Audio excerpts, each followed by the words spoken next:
13절 말씀입니다. 사도행전 2장 1절에서 13절 말씀입니다. 제가 한번 봉독하도록 하겠습니다. 오순절 날이 이미 이르매 그들이 다 같이 한 곳에 모였더니 호련히 하늘로부터 급하고 강한 바람 같은 소리가 있어 그들이 앉은 온 집에 가득하며 마치 불의 혀처럼 갈라지는 것들이 그들에게 보여 각 사람 위에 하나씩 임하여 있더니 그들이 다 성령의 충만함을 받고 성령이 말하게 하심을 따라 다른 언어들로 말하기를 시작하니라. 그때에 경건한 유대인들이 천하 각국으로부터 와서 예루살렘에 머물러 있더니 이 소리가 나매 큰 무리가 모여 각각 자기의 방언으로 제자들이 말하는 것을 듣고 소동하여 다 놀라 신기하게 여겨 이르되 보라, 이 말하는 사람들이 다 갈릴리 사람이 아니냐. 우리 각 사람이 난 곳 방언으로 듣게 되는 것이 어찌 됨이냐.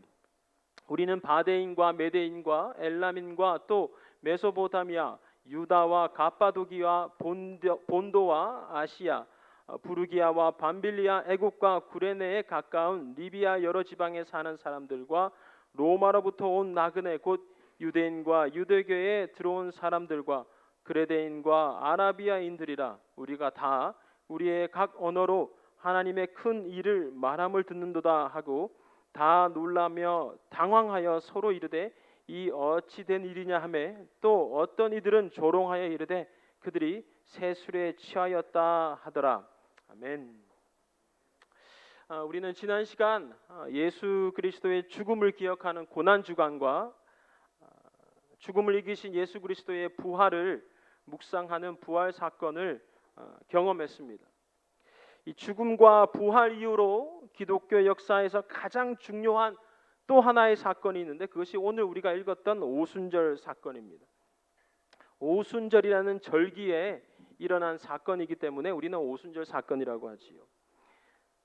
이 오순절 사건을 우리가 살펴보기 전에 우리가 이것을 어떤 관점으로 이해해야 되는지 생각해 봤으면 합니다.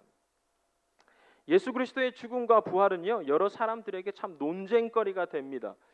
이러한 논쟁은 우리가 가진 해석의 방법에 따라 이루어지는 것인데요.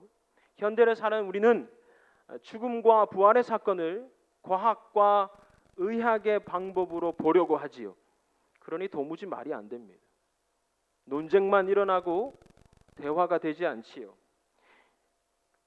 세상을 해석하는 방법은요, 시대를 따라서 변화되어 왔습니다. 제가 예를 한번 들어볼게요. 인간은 어떻게 슬픔을 느끼는가? 이 단순한 질문이 있습니다. 고대 그리스와 로마 시대 사람들은 인간의 감정이 어떤 특정한 장기와 연결되어 있다 생각했습니다.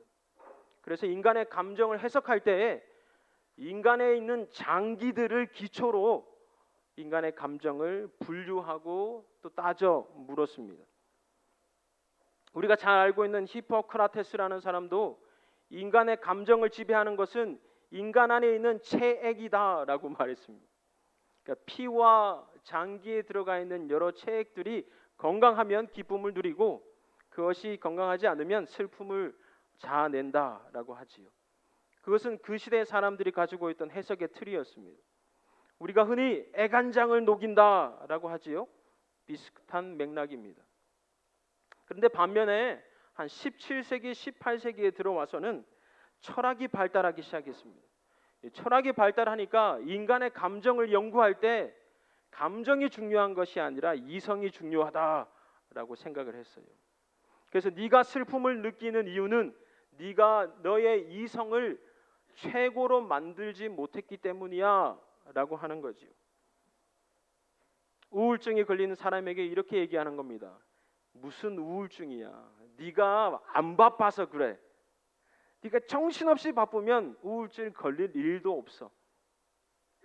이러한 말이 바로 17세기, 18세기에 있었던 철학의 바탕을 둔 해석의 방법입니다. 근데 19세기쯤 돼서 이제 과학이 발달하고 의학이 발달하면서 감정은 인간의 체액이나 우리의 이성에 의해서 조절되는 것이 아니라 감정이란 것은 뇌에서 발현된 정기적 신호이다라고 정의를 내리기 시작했습니다. 그래서 슬픔이란 감정을 주관하는 뇌의 특정 부위를 연구해서 우리가 왜 슬픈가, 그 슬픔이 어디서 오는가 밝혀내지요. 자, 이렇듯 고대로부터 지금까지 동일한 사건이지만 그것을 해석하는 방법들이 다 달라져 왔습니다. 그러니 현대 사회를 지배하고 있는 과학과 의학의 해석 방법으로 예수 그리스도의 죽음과 부활을 얘기하면 곤란함을 겪을 수밖에 없지요. 그러나 예수 그리스도의 죽음과 부활을 해석하는 방법은 과학과 의학의 방법이 아니라 성경 안에 있는 내용을 바탕으로 해석해야만 합니다. 왜냐하면 성경에 있는 사람들은 과학과 의학을 기초로 해서 예수 그리스도의 죽음과 부활을 설명하려 하고 있지 않기 때문입니다.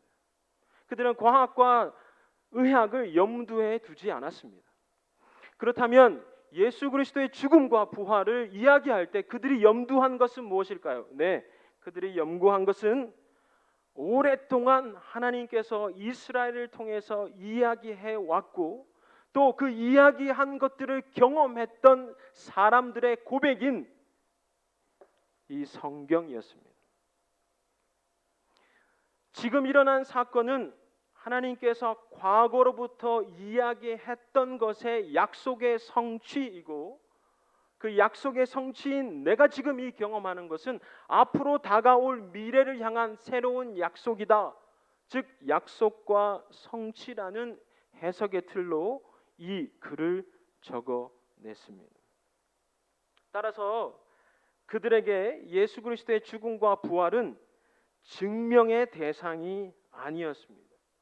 그들에게 예수 그리스도의 죽음과 부활은 오랜 역사인 구약에서부터 언급된 약속의 현재적인 경험이고 또 이 경험은 또 앞으로 이루어질 또 다른 미래를 향한 약속이었습니다.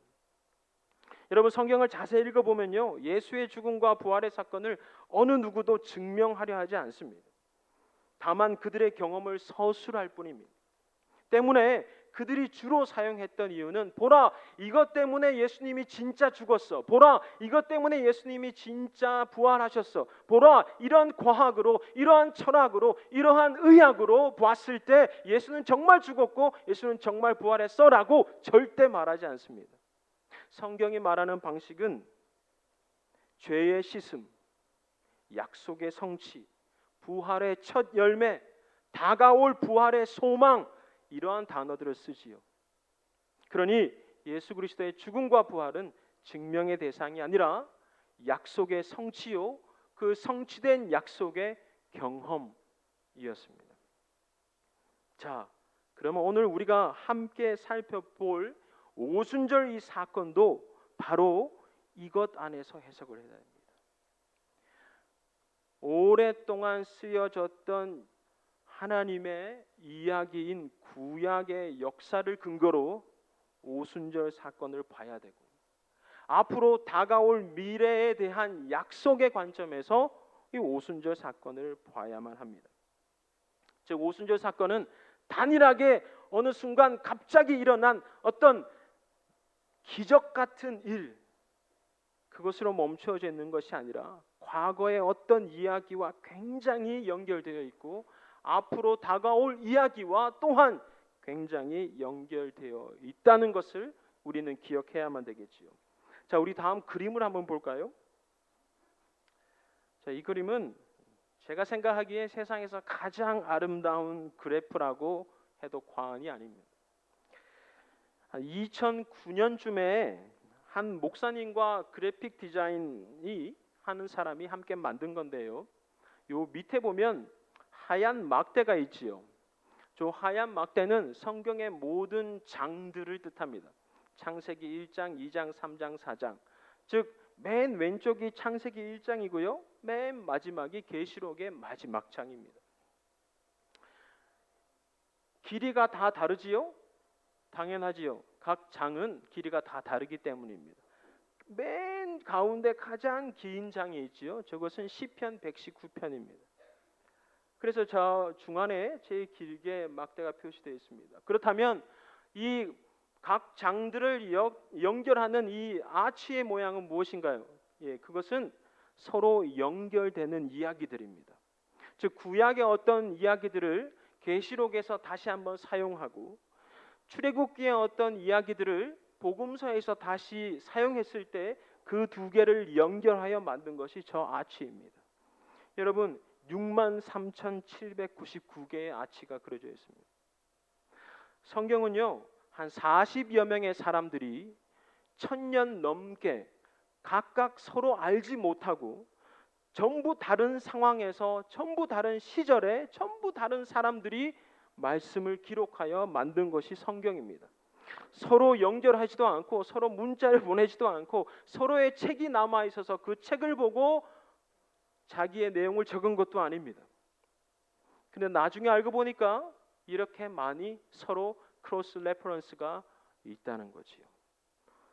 그러니 우리가 사도행전의 어떤 한 장을 연구하고 이해할 때는 저렇게 구약에서부터 계시록까지 성경 전체가 이야기하고 있는 맥락을 파악해야만 하나의 단일 사건인 오순절 사건을 충분히 이해할 수 있다는 겁니다. 오순절 사건을 다시 한번 돌아가 봅시다. 오순절 사건은요 요약해 보면 이렇습니다. 이 로마 제국 전역에 흩어 살던 유대인들이 있었습니다. 마치 저희들이 한국 사람이지만 영국에 나와 있고 독일에 나와 있고 프랑스에 나와 있는 것처럼 모두가 흩어져 있는 사람들을 디아스포라라고 합니다. 이 유대인 디아스포라들이 명절을 맞아서 예루살렘에 다 모였습니다. 그들은 다 외국 생활이 오래됐기 때문에 한국말을 다 잊어버렸어요. 아니 이스라엘 말을 다 잊어버렸습니다. 그래서 예루살렘에 모여서 명절이라 다 함께 모여 어떠한 페스티벌에 참여하게 되었습니다. 그런데 그들이 유대인의 이 큰 명절에 모여 있을 때에 놀라운 광경을 목격합니다. 그것이 오늘 읽었던 본문 2장 5절에서 8절입니다. 제가 한번 다시 읽어볼게요. 그들이 어떤 경험을 했는가? 5장에서 8절 이렇게 되어 있습니다. 그때에 경건한 유대인들이 천하 각국으로부터 와서 예루살렘에 머물러 있더니 이 소리가 나매 큰 무리가 모여 각각 자기의 방언으로 제자들이 말하는 것을 듣고 소동하여 다 놀라 신기하게 여겨 이르되 보라 이 말하는 사람들이 다 갈릴리 사람이 아니냐 우리가 우리 각 사람이 난 곧 방언으로 듣게 되는 것이 어찌 됨이냐. 무슨 말이지요? 프랑스에서 왔는데 갈릴리 촌동네 사람들이 프랑스어를 하는 겁니다. 나는 독일에서 왔는데 갈릴리 촌동네 어부 출신 사람이 갑자기 독일어를 하는 겁니다. 나는 일본에서 왔는데 갈릴리 촌동네 어부들이 갑자기 일어로 무엇인가 말하기 시작하는 겁니다. 정말 부럽지요. 저도 그렇게 되었으면 좋겠습니다. 어떻게 이렇게 이런 일이 생겼을까? 모두 다 깜짝 놀랐습니다. 어떻게 이 갈릴리 촌동네 사람이 내가 출신한 그 지역의 모든 언어들을 이렇게 말할 수 있을까? 이들이 신기해했지요. 자, 이 신기한 사건의 원인은 어디 있냐면 바로 1장 4절 사도행전 1장 4절에서 5절에 있습니다. 제가 또 한번 읽어볼게요. 사도행전 1장 4절에서 5절 예수님이 이렇게 말씀하십니다.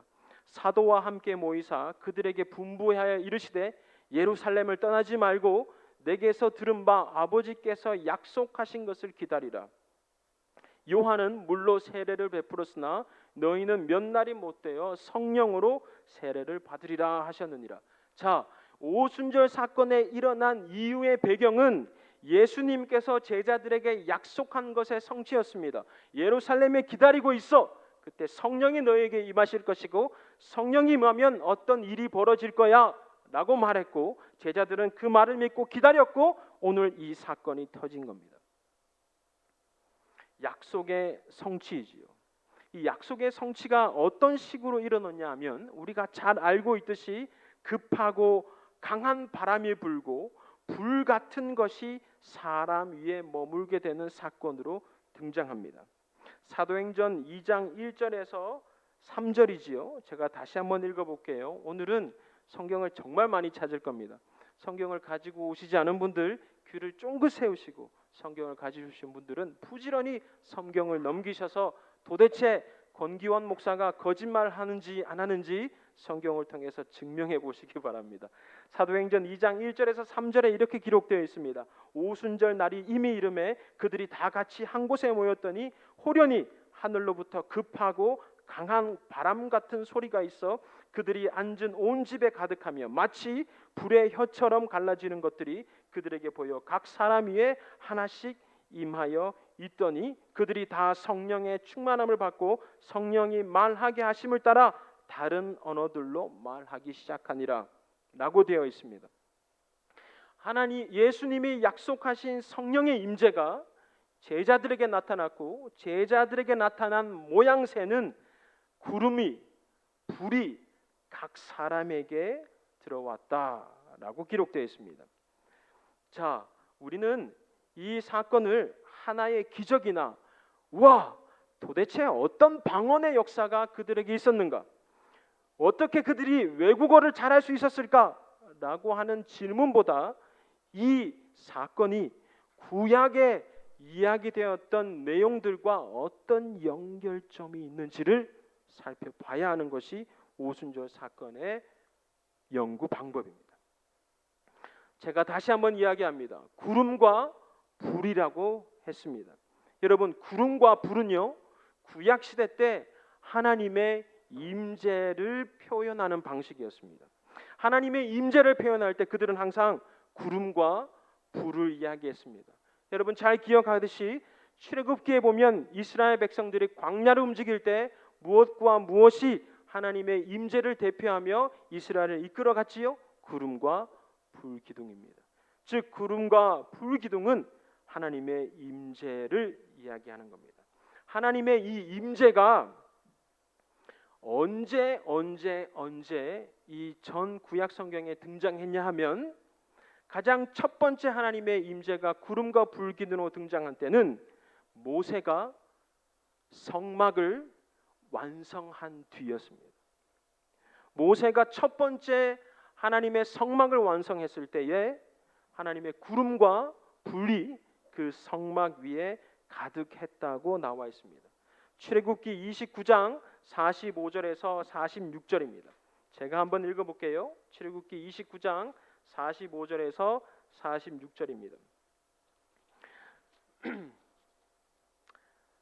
45절에서 46절 이렇게 되어 있습니다. 내가 이스라엘 자손 중에 거하여 그들의 하나님이 되리니 그들은 내가 그들의 하나님 여호와로서 그들 중에 거하려고 그들을 애굽 중에 인도하여 내었다라고 되어 있습니다. 하나님의 목적은 그들 가운데 거하는 것입니다. 이 그들 그 안에 거하는 모습이 출애굽기 13장 21절에 이렇게 기록되어 있습니다. 출애굽기 13장 21절 제가 읽어보겠습니다. 여호와께서 그들 앞에 가시며 낮에는 구름 기둥으로 그들의 길을 인도하시고 밤에는 불 기둥으로 그들에게 비추사 낮이나 밤이나 진행하게 하시니 낮에는 구름 기둥 밤에는 불 기둥으로 백성 앞에서 떠나지 아니하니라. 하나님의 임재가 구름과 불 기둥으로 성막 가운데 충만했다라고 이야기합니다. 이렇게 구름과 불 기둥으로 하나님의 임재가 나타난 사건이 한 번 더 있습니다. 그것은 언제냐면 솔로몬 왕이 성전을 완성했을 때입니다. 솔로몬 왕이 성전을 완성하고 그 앞에서 기도할 때에 하나님께서 구름과 불 기둥으로 그 성전 가운데 임재하셔서 하나님이 이스라엘 가운데 있음을 나타내 주셨습니다. 자, 구름과 불 기둥이 나타나는 하나님의 임재가 성막과 성전에 동일하게 나타났습니다. 자, 신약 시대에 한 번 더 이러한 사건이 나오는데 그 사건은 바로 예수 그리스도의 사건입니다. 예수 그리스도는 자신을 하나님의 뭐라고 그랬지요? 성전이다라고 했습니다. 예수 그리스도는 구약 사람들이 성전을 통해 죄를 용서받고 하나님과 화해하며 기도로 하나님과 교제했던 것처럼 이제 너희는 예수 그리스도를 나를 통해서 하나님과 화해하고 이제 너희는 나를 통해서 죄를 용서받고 이제 너희는 나를 통해서 하나님께 기도해야 된다. 왜냐하면 내가 하나님의 성전이기 때문이다 라고 말씀하시지요. 요한복음 2장 19절에서 21절입니다. 요한복음 2장 19절에서 21절, 성경은 이렇게 고백하고 있습니다. 요한복음 2장 19절에서 21절, 제가 한번 읽어보도록 하겠습니다. 예수께서 대답하여 이르시되 너희가 이 성전을 헐라 내가 사흘 동안에 일으키리라. 유대인들이 이르되 이 성전은 46년 동안에 지었거늘 네가 3일 동안에 일으키겠느냐 하더라. 그러나 예수는 성전된 자기 육체를 가리켜 말씀하신 것이라. 예수님이 죽으심과 부활하심을 통해서 예수 그리스도께서 참 성전이 된다라고 요한은 고백하고 있습니다. 우리가 지금까지 살펴봤던 것처럼 성막에서 하나님의 임재가 구름과 불로 등장했습니다. 성전에서 하나님의 임재가 구름과 불로 등장했습니다. 예수 그리스도가 이제 성전이 되심으로 예수 그리스도의 기름 부으심과 죽음과 부활로 그분이 새로운 성전이 되셨습니다. 그런데요, 그 예수님이, 새로운 성전이신 예수님이 승천해 버리셨습니다.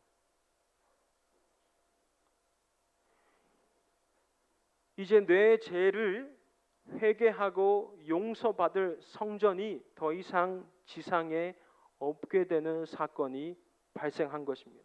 예수님이 내가 성전이다 그래 놓고 그냥 떠나버린 겁니다. 그러니 이제 우리에게 성전이 어디에 있습니까? 이제 우리가 하나님과 교제할 만한 장소가 어디 있습니까? 이제 내 죄를 용서받을 희생의 제사를 드려야 될 곳이 어디에 있습니까? 궁금하지요.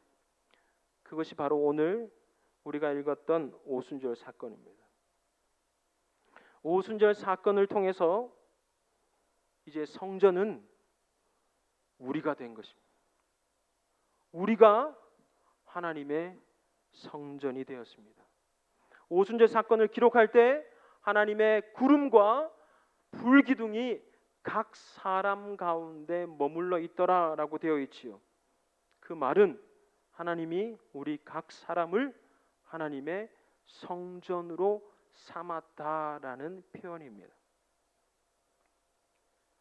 그러니 오순절 사건을 통해서 우리 각 사람은 하나님의 성전이 되어 버렸습니다. 우리의 선택이 아닙니다. 내가 하고 싶거나 내가 거부해서 될 일이 아니라 하나님이 성령을 그들에게 주셔서 우리는 성전이 되어 버린 것입니다. 이제 우리는 하나님의 성전이 되었습니다. 바울은 고린도전서 3장 16절에 성전된 우리의 모습을 이렇게 고백합니다. 고린도전서 3장 16절입니다. 제가 한번 읽어볼게요. 고린도전서 3장 16절, 너희는 너희가 하나님의 성전인 것과 하나님의 성령이 너희 안에 계시는 것을 알지 못하느냐. 누구든지 하나님의 성전을 더럽히면 하나님이 그 사람을 멸하시리라. 하나님의 성전은 거룩하니 너희도 그리하니라. 이것이 바울의 이야기입니다. 바울은 에베소서 2장 19절에서 22절에서도 동일하게 한 번 더 이야기를 합니다. 에베소서 2장 19절에서 22절 제가 한 번 더 읽어보겠습니다. 에베소서 2장 19절에서 22절입니다. 그러므로 이제부터 너희는 외인도 아니요 나그네도 아니요 오직 성도들과 동일한 시민이요 하나님의 권속이라. 너희는 사도들과 선지자들의 터 위에 세우심을 입은 자라. 그리스도 예수께서 친히 모퉁이 돌이 되셨느니라. 그의 안에서 건물마다 서로 연결하여 주 안에서 성전이 되어가고 너희도 성령 안에서 하나님이 거하실 처소가 되기 위하여 그리스도 예수 안에서 함께 지어져 가느니라 라고 말합니다. 즉 각 사람은 성전이요 각 사람이 또 하나의 하나님의 임재의 성전을 함께 지어져 간다라고 되어 있습니다. 이제 어떡합니까? 여러분이 이제 하나님의 성전이 되었습니다. 그렇다면 우리는 성전으로서 어떻게 살아야 할까요? 이제 내 안에 하나님의 성전, 성령이 거하시는 성전이 됨으로 인하여 우리의 삶의 방향은 반드시 바뀌어져 갈 수밖에 없습니다. 여러 가지가 있겠지만 오늘 저는 딱 세 가지만 이야기해 보도록 하겠습니다. 첫 번째는 성전은 화해의 공간이었습니다. 성막을 통해서, 성전을 통해서 이스라엘 백성들은 하나님과 화해할 수 있었습니다. 죄 많은 이스라엘이 그곳에서 양의 피로 죄 씻음을 받고 마침내 거룩하신 하나님을 만나는 화해의 장소가 바로 성전이었습니다. 그렇다면 이제 하나님이 여러분을 성전으로 부르셨습니다. 이 말은 여러분 안에서 세상 사람들과 하나님이 화해의 역사가 일어나는 곳이어야 한다는 겁니다. 내 안에서 어떤 원수 같은 사람과 하나님이 화해를 이루어낼 수 있는 공간이 바로 나라는 공간이라는 것이고, 그것이 우리를 성전으로 부르신 이유요, 목적이며 내용입니다. 얼마나 어렵습니까? 정말 하고 싶지 않습니다. 나를 열어서 누군가 초대하고 내 안에 계신 하나님과 서로 화해할 수 있도록 만드는 것, 만만치 않은 작업입니다. 그러나 하나님이 그렇게 하셨고 하나님이 성막을 그렇게 사용하셨습니다. 다윗의 고백을 기억하십시오. 주께서 나를 원수 앞에서 상을 차려주신다라고 했습니다. 원수 앞에서 음식이 가득한 상을 다윗에게 차려주시는 분이 주님이라 했습니다. 오늘 우리도 화해의 사람으로 우리를 부르셨다면 우리는 기꺼이 우리의 마음을 열어서 누군가를 내 안에 초대하고 하나님과 화해의 역사를 만들어갈 사람으로 부르심을 받았음을 기억하십시오.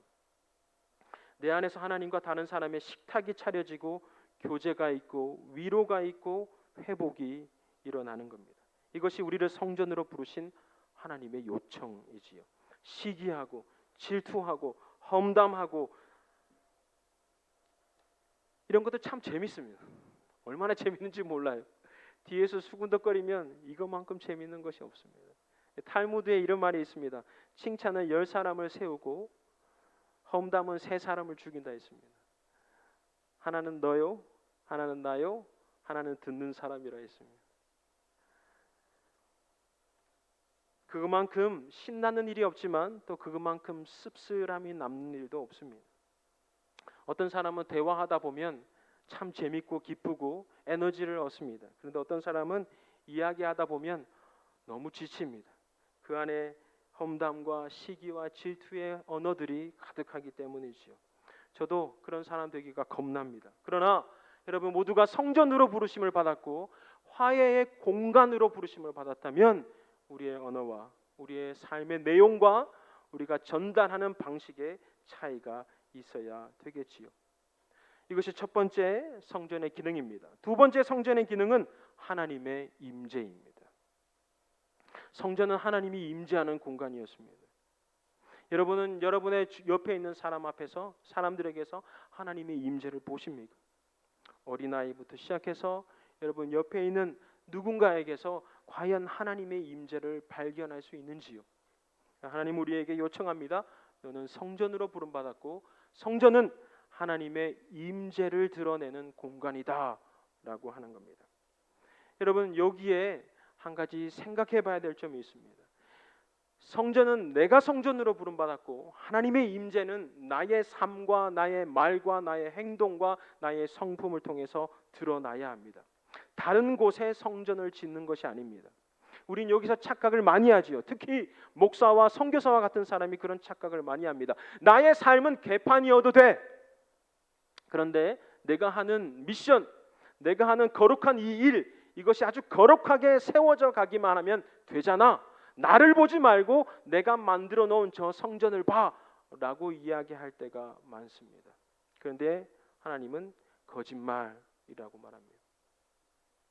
나는 네가 짓는 성전이 궁금한 것이 아니라 네 안에 세워지는 성전이 더 궁금해. 이것이 하나님의 요청이지요. 선교사로, 목사로 어떤 사역을 할 때 특히 저희 같은 사람들은 무엇인가 만들어내는 일에 혈안이 되기도 합니다. 나의 삶은 누추하고 냄새나지만 내가 만들어낸 그것이 위대하고 아름답다면 됐어 라고 하는 착각, 그리고 그것은 거짓말임을 우리가 알아야 됩니다. 하나님은 내가 만들어내고 있는 어떠한 것, 내가 사역하는 어떠한 것, 내가 참여하는 어떠한 것에 전혀 관심이 없습니다. 하나님은 내 안에 성전이 거룩하게 세워져 가고 그를 통해서 하나님의 임재가 드러나는 것에 관심이 있을 뿐입니다. 그러니 이것이 우리의 영원한 숙제가 아닐 수 없지요. 생각해 보십시오. 여러분에게 하나님의 거룩한 냄새가 나십니까? 하나님의 거룩한 냄새가 여러분에 나지 않는다면 우리는 다시 한번 내 안에 성전을 세우는데 우리의 시선을 돌려야 될 것입니다.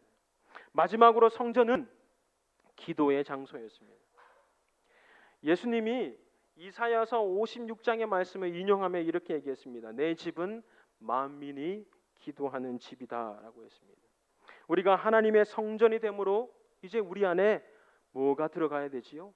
기도가 들어가야 합니다. 기도 생활을 어떻게 합니까? 도대체 기도란 무엇입니까? 이런 질문에 우리가 답할 수도 있겠지요. 참 많은 답들이 있을 겁니다. 그런데 저는 이렇게 얘기하고 싶습니다. 기도는 닮아감이다 라고 말하고 싶어요. 우리가 기도를 통해 무엇인가 얻어내려고 합니다. 그런데 사실 기도는 가만히 살펴보면 하나님께 무엇을 얻어내는 것이 아니라 내가 요청한 그것을 가져도 될 만한 사람이 되도록 하나님이 나를 다듬어 가는 과정, 그것이 기도입니다. 기도를 통해 나의 답답함을 쏟아내는 것, 그것도 중요하지요. 그런데 기도는 오히려 내 안에 답답함을 소화해낼 만한 넉넉함을 만들어가는 과정, 이것이 기도입니다. 기도는 무엇인가 주문처럼 해서 무엇인가 금 나와라 뚝딱, 은 나와라 뚝딱 만들어지는 것이 아니라 그 금을 가질 만한 자격이 되는 사람으로 만들어가는 과정, 그것이 하나님의 기도요, 내가 드려야 될 기도라는 거죠. 여러분 자세히 한번 여러분의 삶을 뒤돌아보시고 여러분의 신앙의 삶을 점검해 보십시오. 여러분의 기도에 하나님이 어떻게 응답하셨는지, 기적 같은 기도도 있지요. 그러나 대부분의 하나님의 기도의 응답은 나를 그것을 수용할 수 있는 사람으로 만들어내는 과정에 있습니다. 그것이 기도의 참 목적이기도 하지요.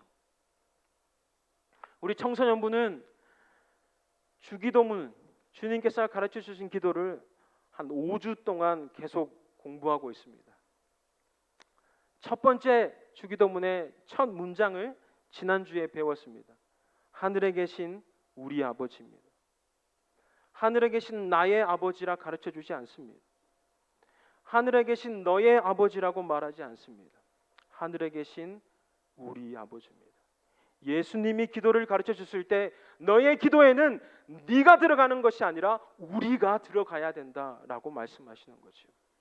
그것이 아마 예수님께서 내 성전은 만민이 기도하는 집이다라고 했는 것과 일맥상통하지 않나 봅니다. 여러분 기도에 얼마나 우리가 들어가 있습니까? 여러분의 기도에 얼마나 내 아이, 내 가정, 내 지갑, 내 집, 내 부모가 아니라 우리가 들어가 있는지 한번 살펴봐야 될 것입니다.